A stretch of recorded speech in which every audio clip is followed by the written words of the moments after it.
Selamat pagi Pak Derwin Suartono, perkenalkan nama saya Christella Albinosi Setiawan dengan NIM 25020406663 dari PPTI 13. Di sini saya akan menjelaskan tentang proyek saya yaitu aplikasi SIM card monitoring.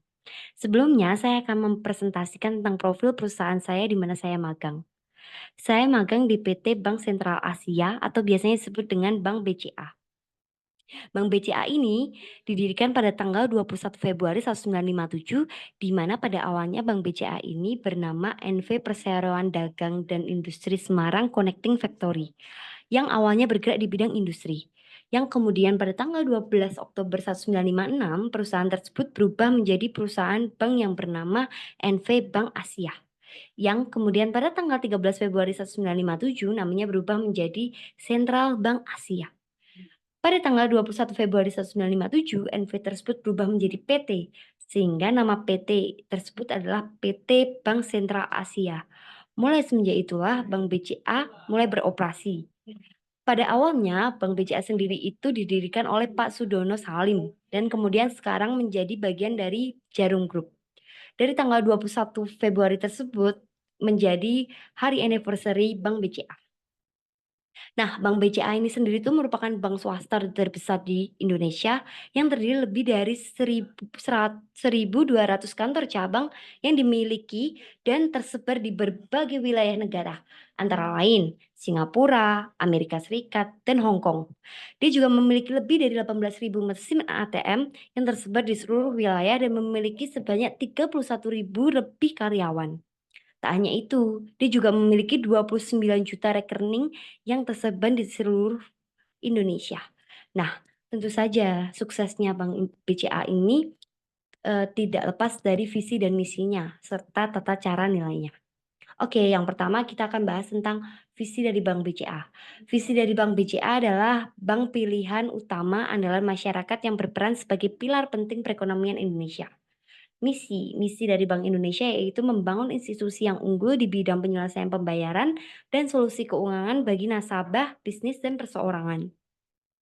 Yang kedua yaitu memahami beragam kebutuhan nasabah dan memberikan layanan finansial yang tepat demi tercapainya keputusan opsional bagi nasabah. Yang ketiga, meningkatkan nilai franchise dan nilai stakeholder BCA. Nah, selain visi dan misi, BCA juga punya tata nilai. Yang pertama yaitu fokus pada nasabah.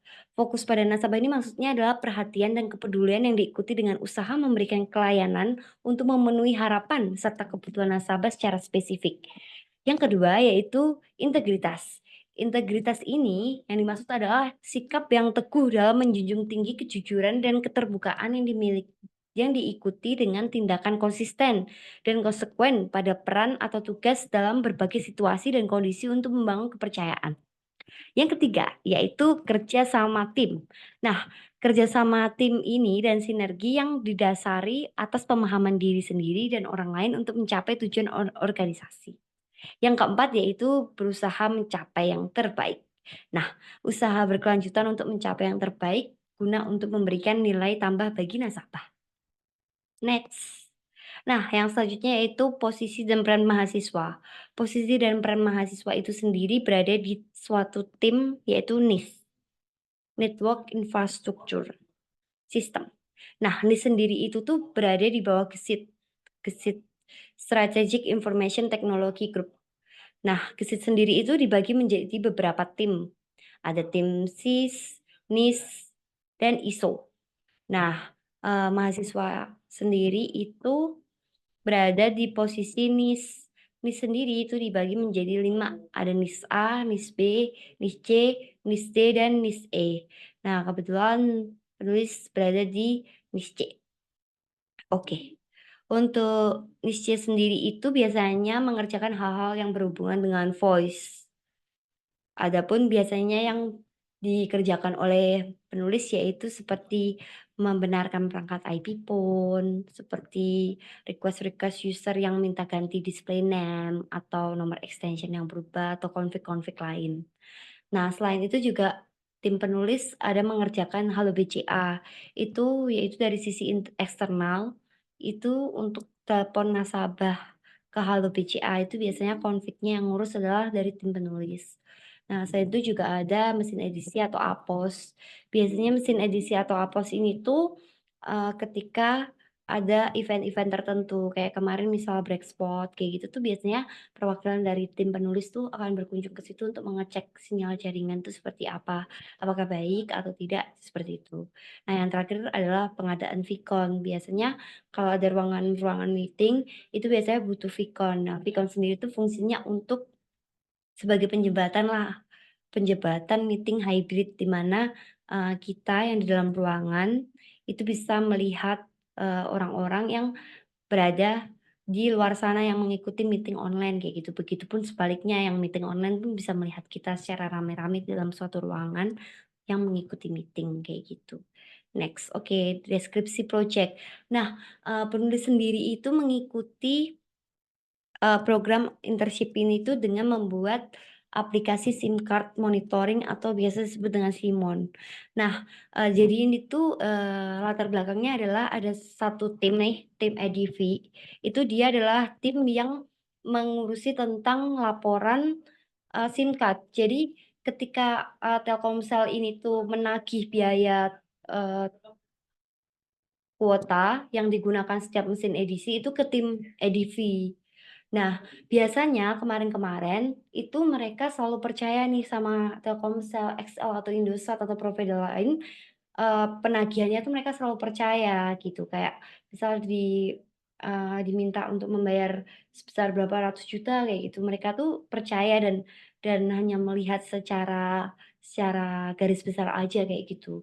Nah, oleh sebab itu tim NDV ini ingin melihat nih, sebenarnya berapa sih kuota yang digunakan dalam suatu mesin edisi itu ada berapa, kira-kira berapa MB, sehingga dapat dapat dilihat nih nanti ketika, provider itu minta bill untuk dibayar, minta nota untuk dibayar tuh, tim edisi itu ngerti, oh ini sesuai atau tidak, atau bagaimana gitu. Ini untuk menambah transparansi. Selain itu juga, karena tim EDV itu ingin mengetahui lokasi di mana mesin edisinya. Jadi misal kayak, mesin edisi ini ada di beberapa tempat, di warung-warung atau di tempat-tempat tertentu yang jualan baju. Nah, tim EDV ini ingin mengerti di mana sih lokasi secara spesifik, kayak gitu. Nah, dari kebutuhan-kebutuhan itulah jadi penulis dan tim itu mengumpulkan tuh jadi satu beberapa requirement, lalu dijadikan satu di website SIM card monitoring. Nah, di dalam website SIM card monitoring itu ada berbagai macam fitur, ada monitoring itu sendiri, jadi kita bisa melihat tuh berbagai macam kayak SIM card tuh ada apa aja dengan detailnya tuh bagaimana kayak gitu, kayak IMEI-nya, kuota yang digunakan, kapan pertama kali update kuota kayak gitu-gitu, bisa melihat offline atau online kayak gitu tuh bisa terpantau tuh dari situ. Ada fitur yang search juga, itu kita bisa nyari, SIM card berdasarkan nilai-nilai tertentu kayak IMEI atau ICC ID kayak gitu tuh bisa. Terus ada filter juga berdasarkan filter, jadi kayak misal mau ngelihat SIM card XL aja nih bisa, ngelihat SIM card Telkomsel aja nih gitu bisa. Nah, next. Nah, project yang dikerjakan yaitu technical kompetensi. Yang pertama yaitu ability to in analyzing the user requirement. Nah, kemampuan ini tuh didapatkan oleh penulis ketika penulis mencari suatu informasi dari user dan menganalisa apa yang dibutuhkan oleh user. Nah, seperti yang sudah saya jelaskan tadi, ketika ada obrolan nih, meeting dengan tim EDV, itu mereka cerita nih tentang kegiatannya mereka dan dari situ tuh, penulis makin cari tahu kira-kira apa ya kekurangan dari mekanisme pekerjaan mereka, kira-kira apa yang dibutuhkan dari mereka kayak gitu. Sehingga penulis bisa mengerti nih, oh kira-kira kebutuhan mereka tuh ini loh, kayak gitu. Nah, yang kedua yaitu ability to designing solution according to requirement gathering. Nah, kemampuan ini didapatkan penulis ketika penulis membuat suatu rancangan yang akan dia lakukan setelah mendapatkan informasi dari user. Setelah tahu, requirement-nya tuh apa aja, kebutuhan mereka ini apa aja, penulis dan tim itu meeting internal, untuk menentukan nih, oh kira-kira solusi dari requirement A ini apa ya, requirement B ini apa ya, kayak gitu. Nah, selanjutnya itu nomor 3 developing to coding solution based on application design. Nah, kemampuan ini didapatkan penulis ketika penulis melakukan action terhadap rancangan yang telah dirancangkan sebelumnya. Nah, setelah tahu ini solusi dari requirement ini apa, misal kayak dia membutuhkan suatu website yang bisa melihat nih kira-kira detailnya singkat ini apa. Terus penulis habis itu, koordinasi kan dengan meeting internal itu tadi, dengan tim internal, "Oh oke berarti kita harus buat suatu aplikasi nih, yang bisa memonitoring itu, laman memonitor website untuk memonitoring itu," gitu. Terus habis itu penulis langsung menindaklanjuti itu, dia langsung ngoding, langsung buat website, kayak gitu. Dan kebetulan penulis di bagian back end, gitu. Next. Project yang dikerjakan secara soft skill. Nah, yang pertama yaitu grow mindset. Nah, penulis mendapatkan grow mindset itu dari mengembangkan kompetisi dengan cara berdiskusi dengan mentor atau anggota-anggota lainnya bersama-sama dengan melakukan brainstorming. Jadi ketika kita sudah dapat nih, suatu requirement kita, penulis dan timnya tuh ngobrol kayak, "Kira-kira apa ya ini, solusinya, eee, kira-kira apa yang bisa kita buat untuk menyelesaikan masalah mereka, itu kita melakukan brainstorming selama beberapa minggu secara berturut-turut kayak gitu. Yang kedua yaitu digital and technology fluency. Dalam pembelajaran basic sebelumnya, penulis itu diajarkan di kuliah, mata kuliah itu hanya mendapatkan, pembelajaran basic SQL atau network. Kalau tidak ya hanya mendapatkan pembelajaran tentang bagaimana suatu aplikasi dengan baik, baik itu website maupun Android. Nah, eee, penulis dapat mengembangkan kompetensi ini itu dengan dia mencari tahu nih pembelajaran yang dibutuhkan dalam menyelesaikan masalah-masalah requirement-nya itu, yaitu seperti JavaScript atau API, atau Node.js kayak gitu tuh dia nyari tahu dari YouTube atau Udemy atau Google kayak gitu dan kebetulan dari pihak PJS sendiri pun memberikan akun Udemy sehingga, penulis pun dapat lebih explore dan explore lagi gitu. Nggak cuma itu, karena penulis juga ada project-project lainnya nggak berhubungan dengan pembuatan website atau aplikasi, jadi penulis juga mencari PABX itu apa, VoIP itu apa, kayak gitu-gitu yang berhubungan dengan tim penulis kayak gitu. Yang ketiga yaitu critical and design creative thinking. Nah, penulis ini mengembangkan kemampuan ini dengan cara mencari solusi terhadap masalah yang ditemui. Biasanya kayak misal kayak dia ngoding terus error nih. Nah, dia nyari solusi nih kira-kira apa ya? Kenapa kok bisa error? Itu biasanya dicari melalui YouTube atau Google kayak gitu atau bisa diskusi dengan mentor atau anggota lainnya. Next. Nah, kesimpulannya yaitu selama menjalani enrichment program di PT Bank Sentral Asia Tbk, penulis mendapatkan banyak hal baik dari kompetisi teknik, hard skill maupun kompetisi EAS atau soft skill.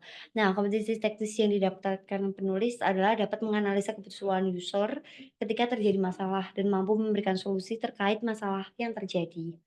Nah, nggak hanya itu, dia mampu memvalidasi nih hasil solusi tersebut. Kira-kira apa dari kebutuhan user tersebut. Nah, kompetisi ES yang didapatkan yaitu penulis dapat mengembangkan wawasan dan pengetahuan melalui diskusi dengan mentor dan anggota lainnya. Demikian yang dapat saya sampaikan. Apabila ada kesalahan kata maupun sikap, mohon dimaafkan. Terima kasih, Pak.